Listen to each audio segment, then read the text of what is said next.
and you're having constant cortisol production because you're constantly mentally stressed, you're triggering your sympathetic nervous system, you're turning off the parasympathetic, and you're making all of this cortisol all the time, and then you get glucocorticoid receptor resistance, almost like insulin resistance. And then your immune cells are constantly releasing pro-inflammatory cytokines.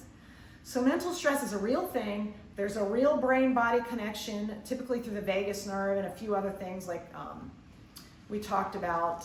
The hypothalamus is one of the links. The gut biome, which creates neurotransmitters and links to the brain. So if you're constantly stressed out about finances or family problems or the world around you, or you watch the news too much or whatever, you're going to be constantly upregulating the cortisol and inducing inflammation over time. It's not like the cortisol when you go get a shot in the butt to feel better for a day or two. But think about if you got that shot in the butt every week, all week for a year, you would be in a world of hurt. And everybody knows that. That's why no doctors let you do that. Or they shouldn't. Now, some pain doctors I've seen give people pain injections that often, which I think is probably a problem. Mental stress, again, increased pro-inflammatory cytokine production. Your interleukin-1 beta, interleukin-6, your TNF-alpha.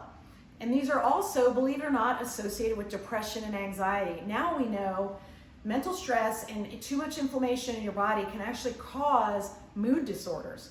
And that's being looked at in the pharmaceutical world to try to mitigate that and make new antidepressant drugs, because the ones we have don't seem to work that great.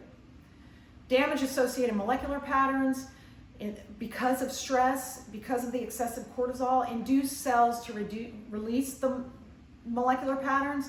Those bind the pattern recognition receptors on the white blood cells, and you get more inflammation.